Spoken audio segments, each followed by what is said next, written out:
Di tengah ramainya polemik santriwati yang mengaku hamil tanpa hubungan dengan laki-laki, beredar sebuah video yang menampilkan seorang ibu dan santriwati tersebut memberikan klarifikasi terkait kondisi anaknya. Dalam video tersebut, sang ibu tampak membela putrinya yang sedang hamil sambil menegaskan bahwa kehamilan itu terjadi setelah sang anak mengalami mimpi yang diyakini sebagai amanah dari Tuhan. Pernyataan tersebut langsung memancing perhatian luas dan menjadi bahan perdebatan publik. Sang ibu juga menggambarkan putrinya sebagai anak yang taat, berakhlak baik, serta tidak pernah menjalin kedekatan dengan laki-laki. Ia meminta masyarakat menghentikan hujatan yang ditujukan kepada keluarganya. Namun, setelah ditelusuri lebih lanjut, video tersebut ternyata bukan peristiwa nyata, melainkan konten parodi yang sengaja dibuat oleh akun @raraamy12. Fakta itu membuat banyak netizen yang budiman merasa tertipu, sementara lainnya mengaku sejak awal curiga karena alur cerita dan ekspresi dalam video dinilai terlalu dibuat-buat serta tidak meyakinkan.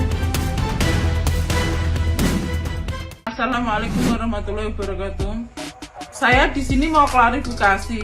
Saya sangat percaya sama anak saya bahwa dia hamil itu karena dia ngimpi, karena dia bermimpi dapat amanah dari Allah. Jadi tolong jangan hujat anak saya. Karena anak saya ini hamil itu karena Gusti Allah. Saya percaya itu dia tuh anak baik-baik dari lahir sampai sekarang. Dia nggak pernah yang namanya bantah orang tua, apalagi membohongi masalah ini. Tidak, saya percaya sama anak saya. Tolong jangan hujat anak saya. Dari SD mulai sampai aliyah mondok, jadi akhlaknya baik. Saya tahu itu karena dia anak saya. Anakku kilo demean karo wong lanang urung tau pernah. Demek-demekan tangan lho urung tau pernah. Ini hamil dikarenakan Allah yang mengizinkan. Karena dia dapat mimpi, makanya saya percaya karena anak saya tuh dari kecil sampai sekarang mondok. Jadi akhlaknya baik. Tolong jangan hujat anak saya. Nah, gimana nih menurut netizen yang terhormat? Silahkan berkomentar ya. Ini masa ada orang katanya hamil lewat mimpi. Jangan-jangan nanti lahirnya lewat bersin. Aduh ibu masa iya, ini tahun 2026 loh ya ibu ya, masa iya anak ibu katanya karena anak yang baik-baik kagak mungkin ngelakuin hal-hal yang aneh-aneh katanya. Ini percaya banget ya kan, bisa hamil karena lewat mimpi. Elah ya Allah ibu, ya udahlah atur terserah ibu aja deh ya kan. Udah suka-suka ibu aja dah, serah ibu dah ya. Keluarga klarifikasi, santriwati yang di Kedung Kebo itu hamil dan melahirkan guys. Dan kata pihak keluarga, si santriwati ini yaitu merupakan putri mereka, diketahui tidak pernah menjalin hubungan dengan pihak manapun, dengan lelaki manapun guys. Dan mereka percaya bahwa ini terjadi karena takdir dan kehendak Allah. Mohon maaf, memangnya putri kalian itu Siti Maryam yang hamil memang atas kehendak Allah?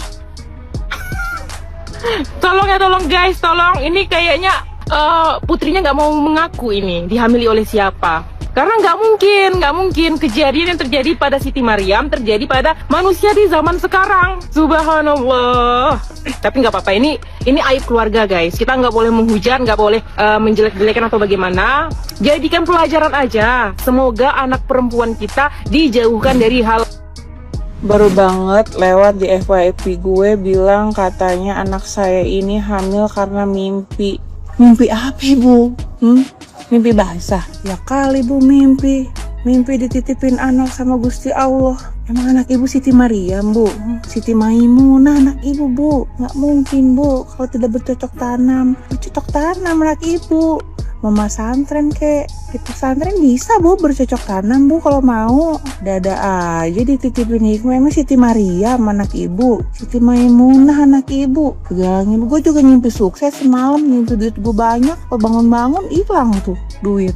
Bingung kan? Lagi ada-ada aja hari gini bilang anak mimpi hamil, dikasih titipan, kasih wahyu. Wahyu apa?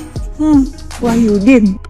Kalian percaya ada santriwati hamil lewat mimpi? Nah, yang jadi pertanyaan itu mimpinya mimpi apa? mimpi digerayangi genderuwo. Genderuwonya modelnya kayak mana? Kayak modelnya kayak gini kan? Nah, model-model kiai-kiai biadab kayak gini kan? Pakai ngaku ini takdir Allah katanya. Seakan-akan Allah itu jahat sama dia. Kalau tadi yang ngomong Maryam, kita percayalah. Lahir anaknya jadi nabi. Ini lahir anaknya jadi apa? Makin kesini, banyak kali orang-orang halu mulai bermunculan. Kemarin ada anak bupati positif gelek, katanya terpapar lewat toilet umum. Sekarang ada orang ngaku-ngaku hamil lewat mimpi. Dulu kata Menteri Agama, kasus-kasus kayak gini tuh banyak dibesar-besarkan media. Sekarang dia nengok sendiri kan, kayak mana bejatnya orang-orang ini selalu ada dan selalu pasti ada. Ini buat para oknum-oknum kiai biadab yang udah ketahuan maupun yang belum ketahuan. Ya, kalian itu dibayar untuk mendidik, untuk ngajarin anak orang, bukan ngerjain anak orang. Tolol. Di sini saya cuma sekedar meluruskan ya Bu ya. Karena ibu bawa-bawa nama Tuhan, ini sedikit penjelasan Bu. Dalam Al-Quran, kelahiran Nabi Isa dari Siti Maryam itu adalah mujizat khusus yang Allah berikan. Allah pernah berfirman, dan ingatlah Maryam putri Imran yang memelihara kehormatannya, lalu kami tiupkan ke dalam rahimnya sebagian ruh ciptaannya. Quran Surat At-Tarim ayat 12. Dan ketika Maryam bertanya bagaimana ia bisa punya anak, padahal tidak pernah disentuh laki-laki. Dan Allah menjawab, yaitu demikianlah Allah menciptakan apa yang dia kehendaki. Apabila dia berkehendak menetapkan sesuatu, ia hanya berkata kepadanya, jadilah maka jadilah ia. Quran Surat Al-Imran ayat 47. Jadi berdasarkan Al-Quran dan mayoritas para ulama, tidak ada perempuan lain yang disebut dalam Al-Quran melahirkan tanpa laki-laki selain Maryam. Yang kedua, kelahiran Nabi Isa adalah mujizat khusus dari Allah. Dan yang ketiga, tidak ada dalil Al-Quran maupun hadis yang sahih yang menyatakan akan muncul Maryam kedua di akhir zaman atau pada masa lain. Semoga ibu lihat video ini dan ibu paham.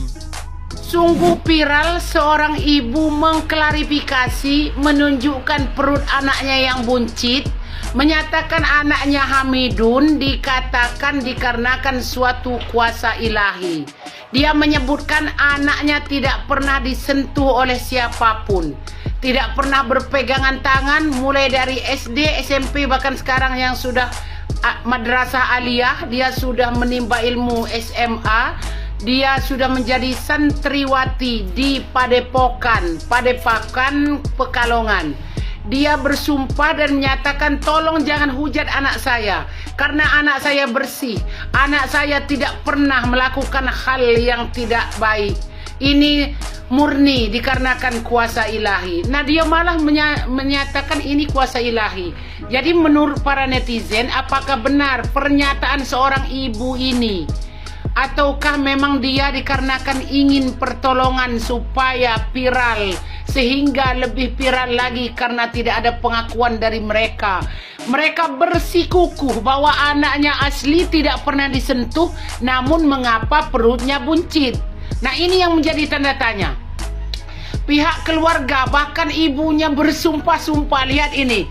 Ini kalau ada videonya, kalian lihat aja di aplikasi sebelah.